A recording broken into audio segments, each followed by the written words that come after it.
watching KENS 5 Eyewitness News. Paper clips, wire hangers, drinking straws.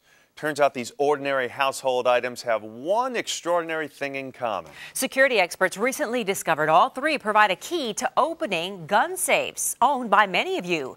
No fingerprints necessary, no secret codes punched in, just some run-of-the-mill stuff found in most South Texas households. As the White House cranks up the firepower for gun reform, the KENS 5i team decided to take a look at the safes that store your firearms and the security of these safes. Our findings just might save a life. I just started screaming. Yeah, he had a pulse. I remember checking his pulse, and I could hear the raspy breathing. Time froze, lives changed, and one ended because of what happened September 14th, 2010, inside the home of a sheriff's department detective in Washington State. My son was lying on the floor in a puddle of blood. You can't get those images out of your head.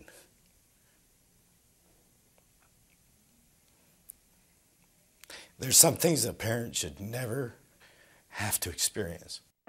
Ryan Owens died that night at the age of 3. His father's backup service weapon fired the fatal shot.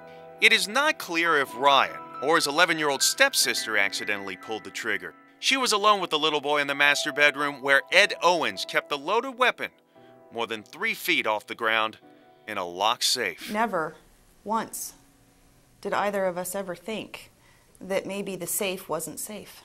We just assumed it worked and functioned as promised and intended. The Clark County Sheriff's Department actually issued the safe to Ed Owens, as it did for all its other deputies. The decision came after a fatal shooting in 2003, during which another deputy's gun accidentally killed a child in Clark County. We didn't leave it open.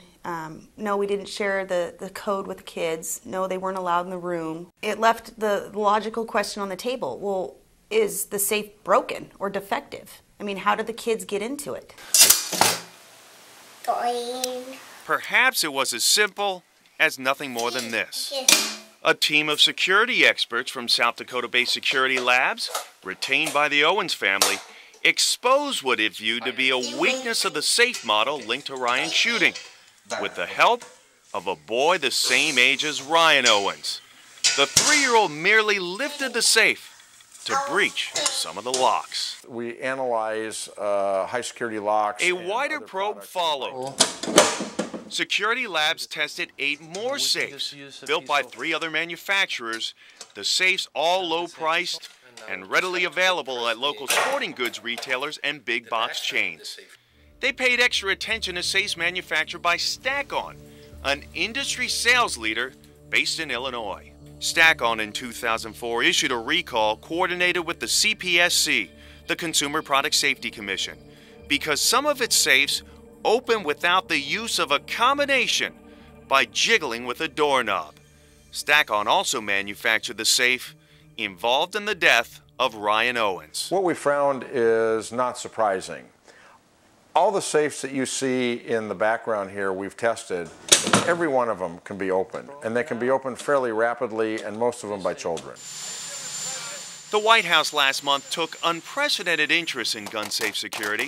President Obama's 23 executive actions issued to reduce gun violence directed the CPSC to review and enhance as warranted safety standards for gun locks and gun safes. They're just not designed to the same specifications that real locks are. These are cheap pieces of hardware. As I told you, even a reporter can open these safes. So off we went. Do you think a kid could break into something like this? Armed with questions, we got what sounded like conflicting advice at one local retail store. This price makes me think that it's safer too.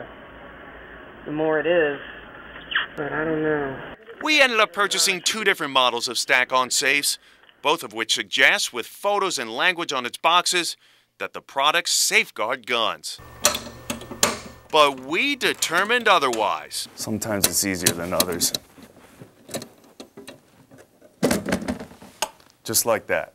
This is one of the recommended safes. We're going to put ourselves on the stopwatch here. I've got a screwdriver. Let's hit go.